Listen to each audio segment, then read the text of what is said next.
তো আবারও একটি গান শোনাচ্ছে মাসি, আবার আরেকটি গান শোনাচ্ছে। এবার কি গান শোনাতে চলেছো তো আজকে? একটি শ্যামা মায়ের গান গাইছি, ঠিক আছে? ভুল ত্রুটি হলে সবাই মাফ করবেন। তো গাইছি, ও গো আয়ে মা শ্যামা, ও মামুন্ডমালি, নেচে নেচে আয় মা কালী, একবার নেচে নেচে আয় মা কালী।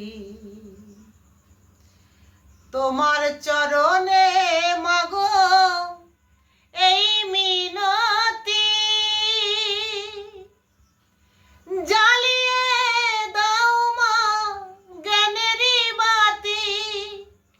আমি কি দিয়ে সাজাবো তোমার পূজার ডালিমা, কি দিয়ে সাজাবো তোমার পূজার ডালি। নেচে নেচে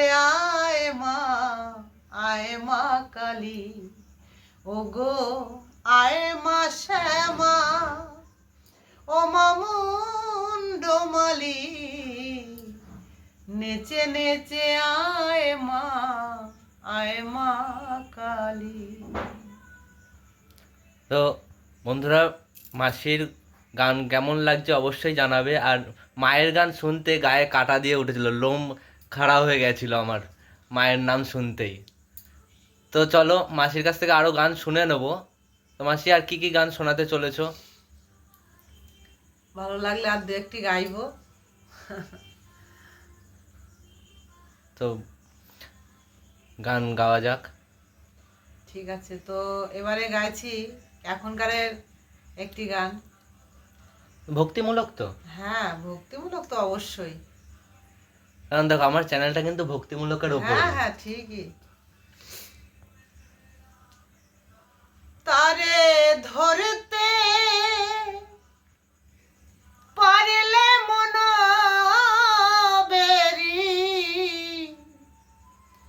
ধরতে পারলে মন বেরি, আমি দিতাম পাখির পায়, কেমনে আসে যায় খাঁচার ভিতর অচিন পাখি, কেমনে আসে যায় খাঁচার ভিতর অচিন পাখি, কেমনে আসে যায়।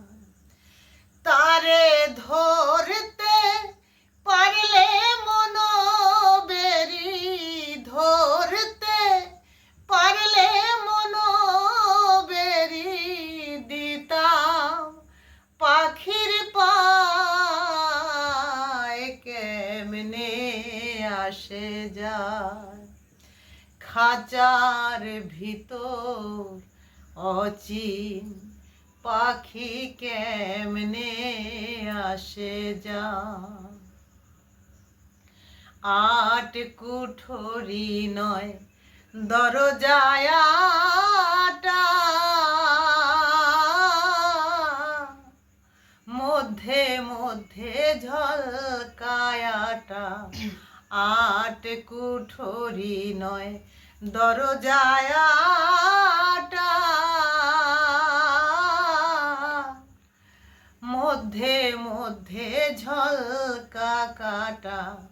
তারও পরে সদর কোঠা,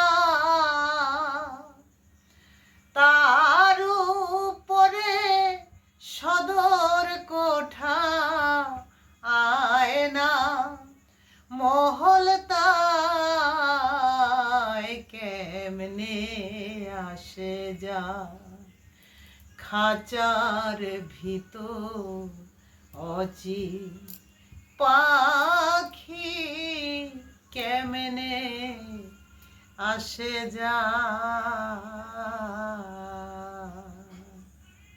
আচ্ছা মাসি, তুমি যে এই গানটা গাইলে, এই গানের অর্থ কি? অর্থ